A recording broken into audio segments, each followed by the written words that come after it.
Bonjour, c'est Jules Lavie pour Code Source, le podcast d'actualité du Parisien. Débat avec Jean-Luc Mélenchon, duel à distance avec Marine Le Pen, proposition polémique. Il n'est pas encore officiellement candidat à la présidentielle d'avril 2022, mais il focalise déjà une grande partie de l'attention des médias. Code Source a déjà consacré un épisode à Éric Zemmour l'an dernier. Éric Zemmour, portrait d'un polémiste aux visées politiques. On vous raconte aujourd'hui comment il se transforme en candidat potentiel avec Alexandre Sulzer du service politique du Parisien. Alexandre Sulzer, le mercredi 30 janvier 2019, Éric Zemmour est reçu au siège du parti Les Républicains à Paris, rue de Vaugirard, dans le 15e arrondissement. D'abord, on est très heureux de vous accueillir. Et vous êtes chez vous, et Éric est ici chez lui. Oui, il est invité par Laurent Wauquiez, qui est alors le président du parti, qui a une ligne très droitière et qui veut faire d'Éric Zemmour, en pleine promotion de son livre Un destin français, une icône de sa famille politique. Il l'accueille en lui disant « La personne qui est à côté de moi est une figure libre, parce que c'est un être auquel on ne dit pas ses idées et qu'on n'intimide pas. » Les militants sont venus en nombre et dans la salle, vraiment, Éric Zemmour est très applaudi. Ce qu'il dit a un écho particulier auprès des adhérents. On a déjà raconté le parcours d'Éric Zemmour dans un précédent Code Source en octobre 2020. En résumé, Éric Zemmour a 63 ans, il est marié, il a 3 enfants. Il grandit dans une famille originaire d'Algérie, des parents français de confession juive. Il grandit à Drancy, en Seine-Saint-Denis, puis dans un quartier populaire du nord de Paris. Brillant, il fait Sciences Po, mais rate l'ENA, l'École nationale d'administration. Il perce dans le journalisme au Figaro et devient connu du public comme débatteur à la télé, notamment sur France 2 chez Laurent Ruquier. Alexandre Sulzer, en 2014, son livre « Le suicide français » est un énorme succès d'édition. Il en vend environ 500 000 exemplaires, c'est considérable pour un essai politique qui mêle récit historique et réflexion politique.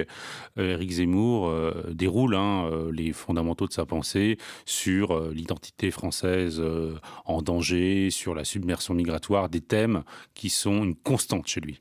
Éric Zemmour a été condamné de façon définitive une fois pour provocation à la discrimination raciale. Par contre, il a été relaxé cette année, le 8 septembre, de sa condamnation du 25 septembre 2020 qu'on évoquait dans le précédent Code Source à son sujet. Alexandre Sulzer, en tout cas, Éric Zemmour tient souvent des propos polémiques.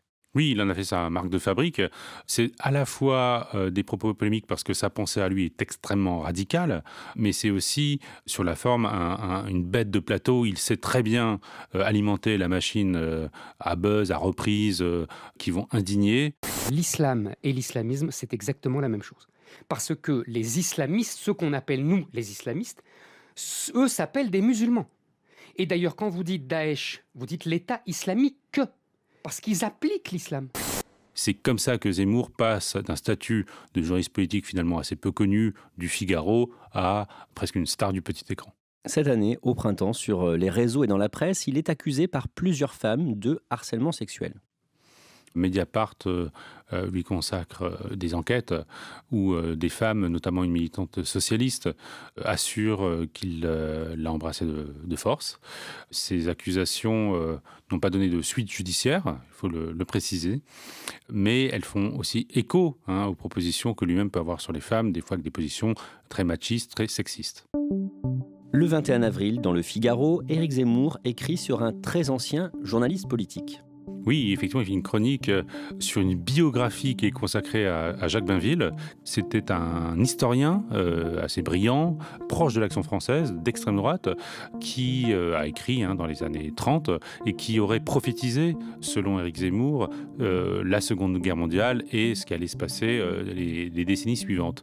Or, dit-il, dans cette biographie, Jacques Bainville aurait exprimé à la fin de sa vie un regret, c'est de ne jamais être passé dans l'action politique. Il dit « J'étais un commentateur, un brillant commentateur, mais je n'ai pas agi. » Et Éric Zemmour dit « Voilà, ça, évidemment, ça m'interpelle et ça permet de poser en filigrane, évidemment, son propre parcours. » 2 semaines plus tard, au début du mois de juin, Éric Zemmour est invité sur une chaîne YouTube proche de ses idées, Livre Noir, et il est interrogé sur sa chronique du mois d'avril à propos du journaliste et historien Jacques Bainville.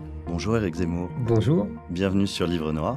Merci. Et il confirme que cette anecdote sur Jacques Bainville l'a beaucoup touché, l'a interpellé. Je me dis, évidemment, je ne peux pas ne pas m'identifier à cet homme que j'admire et me dire que moi aussi, modestement, j'ai depuis 20 ans annoncé, prophétisé, en vain pour l'instant, en disant, mais vous voyez, voilà ce qui va arriver. Et effectivement, je ne peux pas ne pas penser à moi dans les mêmes circonstances et à me dire, oui, alors peut-être qu'il faut passer à l'action parce que la prévision, la prédiction, même la prophétie ne suffit pas. Donc je ne pouvais pas ne pas partager cette réflexion. Ça permet évidemment de tracer, de dessiner un début de storytelling sur une envie d'action politique, une envie de passer de l'autre côté, de ne pas être simplement un commentateur. Marine Le Pen réagit à ça le dimanche 6 juin dans une émission radio et télé, le grand jury RTL, Le Figaro, LCI.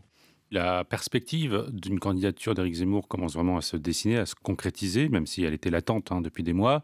Et Marine Le Pen se rend bien compte que tout simplement Éric Zemmour risque de lui piquer des voix. Et elle a très peur de ça, Marine Le Pen, elle a peur que ça casse sa dynamique. Et donc elle le prévient, ne divise pas la famille. On est dans la même famille, lui dit-elle en substance. Je pense que Éric Zemmour fait partie de ceux qui croient en la France. Nous avons des divergences, c'est sûr, mais je pense qu'on gagne dans l'union et pas dans la division. C'est aussi un clin d'œil évidemment à ses propres électeurs qui lisent Éric Zemmour.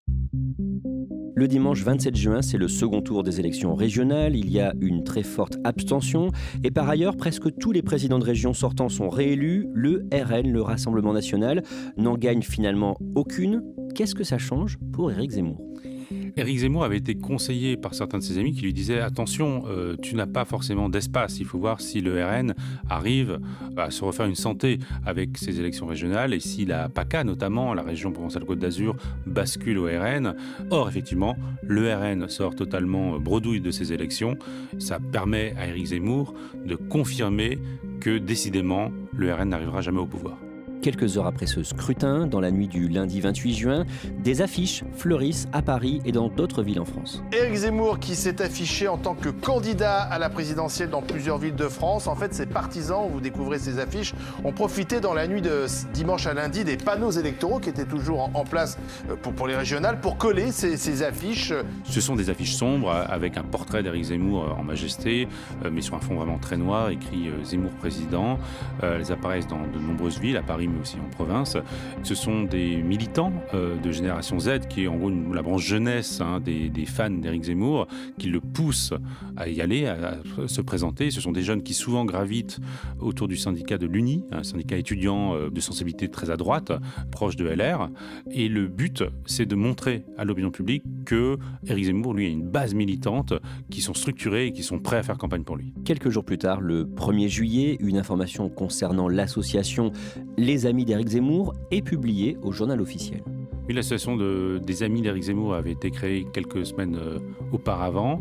Elle se dote désormais d'une association de financement qui est déposée à la Commission nationale des comptes de campagne par des gens qui sont des attachés parlementaires d'élus, des collaborateurs d'élus LR, pas des gens du tout connus, donc vraiment des petites mains qui ne sont pas en lien directement avec Éric Zemmour. Ça permet d'ores et déjà d'avoir un compte de campagne et d'être sur les rails en cas de candidature. À ce moment-là, Éric Zemmour prépare pour le mois de septembre la sortie de son nouveau livre intitulé « La France n'a pas dit son dernier mot », mais il va y avoir un problème avec son éditeur Albin Michel. Les versions divergent entre ce que dit l'éditeur et Éric Zemmour, mais l'éditeur dit qu'Éric Zemmour lui aurait confié effectivement en aparté qu'il allait bel et bien être candidat, ce qui, aux yeux de l'éditeur, constituerait un changement de situation considérable par rapport au statut qu'avait Éric Zemmour avant, qui était un simple essayiste. Et donc ils lui disent, bon voilà, on ne te publie plus, ce qui change un petit peu les plans d'Éric Zemmour, qui comptait beaucoup sur ce livre pour lancer la promotion, éventuellement les rails d'une candidature. Mais finalement, ce n'est pas si grave, puisque Éric Zemmour a les moyens de s'auto-éditer, ce qu'il va faire avec une maison d'édition qui s'appelle Rubempré, du nom d'un personnage de Balzac. Et il est également aidé par des filiales d'Editis pour la distribution de l'ouvrage. Le jeudi 8 juillet, l'hebdomadaire Paris Match consacre une enquête à Éric Zemmour, potentiel candidat, et cet article raconte qu'il est aidé par un ancien grand patron. Oui, il s'agit de Loïc Le Floch-Prigent, l'ancien patron de l'entreprise pétrolière Elf. C'est un patron, un capitaine d'industrie connu parce qu'il a dirigé un très gros groupe, mais aussi parce qu'il a été condamné en justice pour détournement de fonds.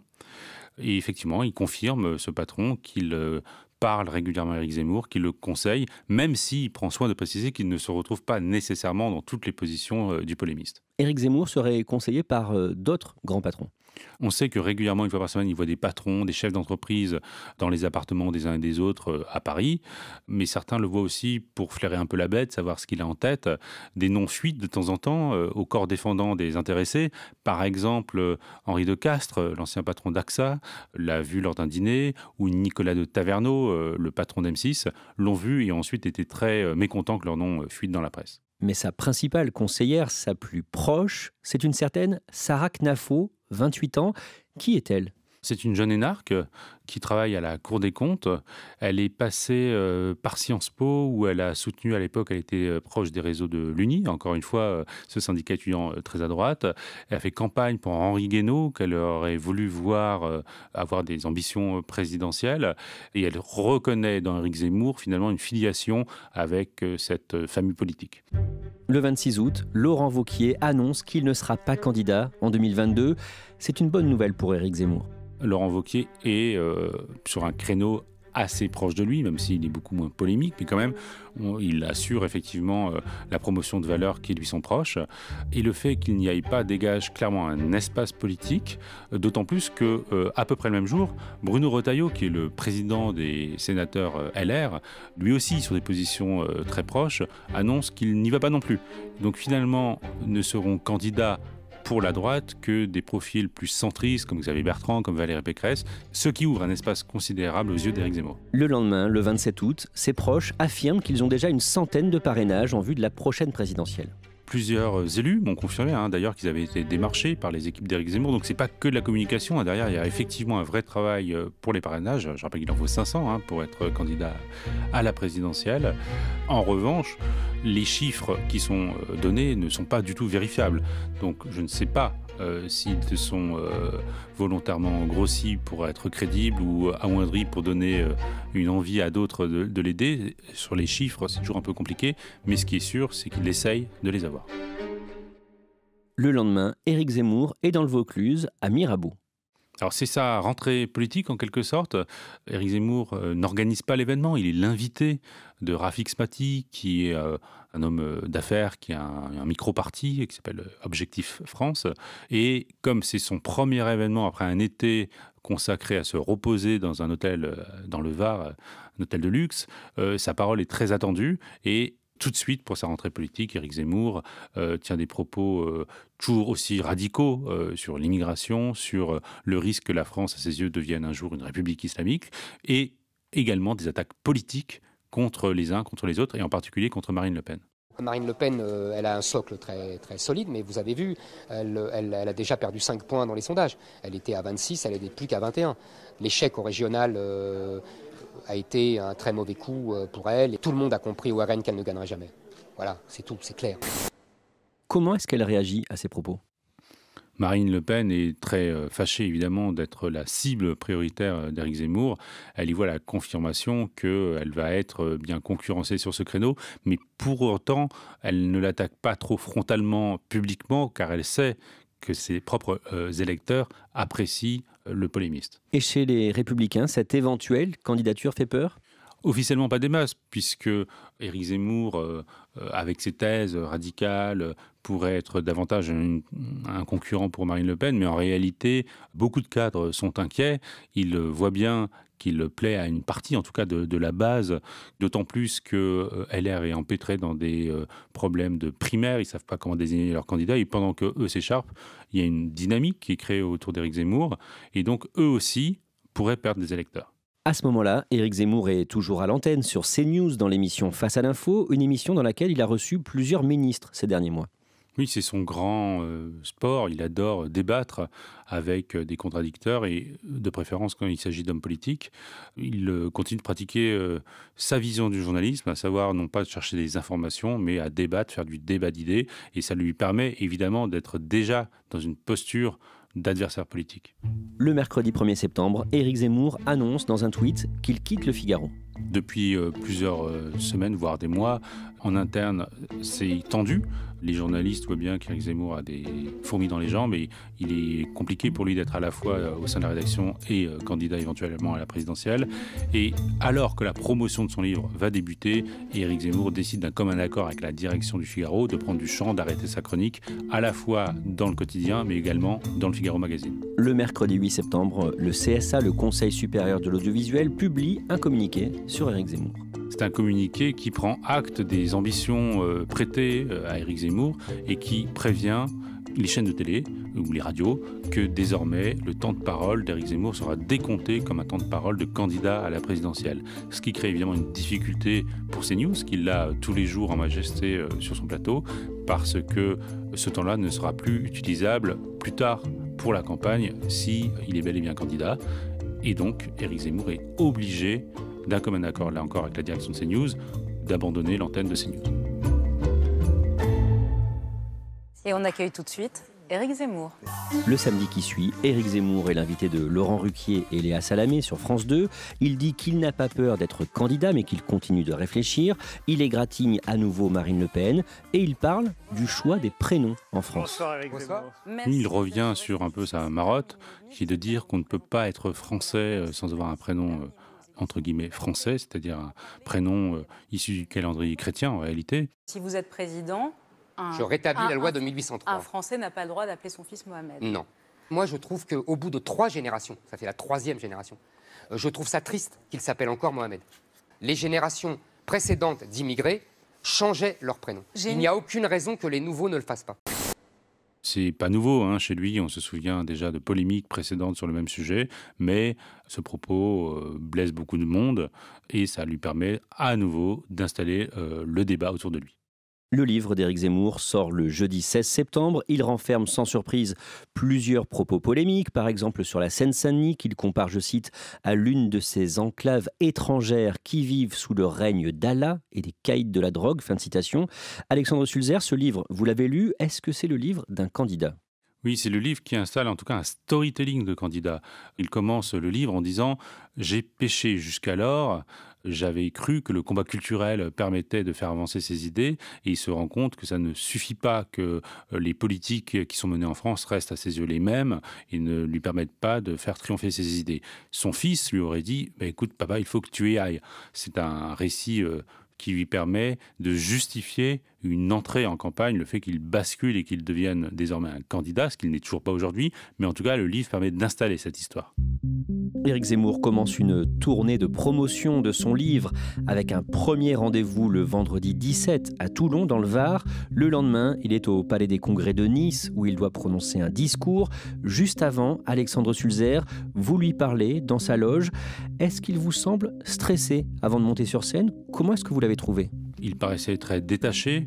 Il dit que tout cela ne l'impressionne pas, alors qu'il est de fait quand même la vedette, entre guillemets, de cette rentrée politique.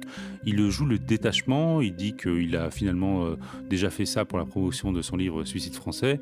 Il fait semblant de ne pas savoir, évidemment, que derrière, les enjeux ne sont pas tout à fait les mêmes, mais en réalité, il est quand même très concentré. Il dit, par exemple, à un de ses conseillers qui organise l'événement, il lui dit, une fois que j'aurai relu mes notes, je ne veux plus parler à personne pour être concentré, ce qui prouve bien que derrière le détachement affiché, il y a quand même un enjeu pour lui. Décrivez-nous son entrée dans cette grande salle du Palais des Congrès de Nice. La salle est remplie de fans. Il y a également des jeunes de génération Z qui organisent les choses pour assurer ce qu'on appelle la claque, c'est-à-dire applaudir à tout rompre Éric Zemmour lorsqu'il va rentrer en scène. Quand il arrive devant une nuée de caméras, de micros, la foule applaudit « Zemmour président, Zemmour président ».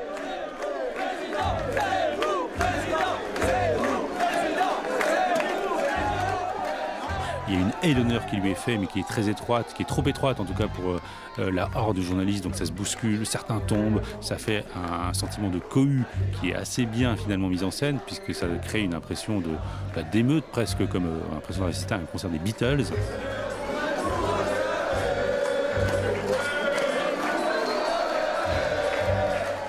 Sur scène, là, il est debout, il prend son micro, Il fait un discours alors, sur un ton encore un peu professoral, mais néanmoins ses piques contre l'immigration, ses attaques contre l'islam ou ses piques contre ses adversaires politiques, contre les journalistes sont largement applaudis. Une autre qui disait que j'étais vraiment infréquentable, et bien maintenant elle parle de guerre de civilisation. Mais quel progrès! La lumière est arrivée. Et il termine avec une salle qui crie encore une fois Zemmour président ou Zemmour second tour.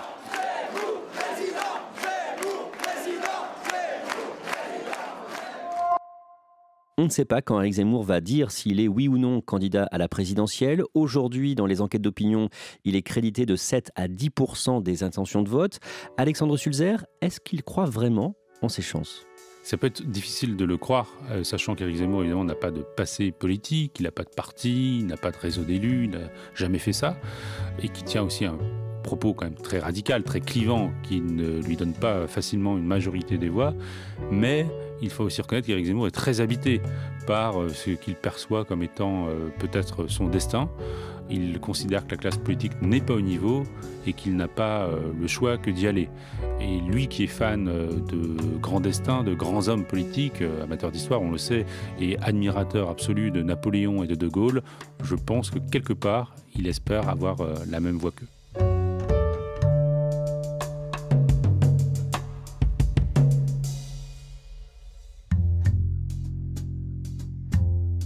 Merci à Alexandre Sulzer. Code Source est le podcast d'actualité du Parisien, disponible chaque soir du lundi au vendredi.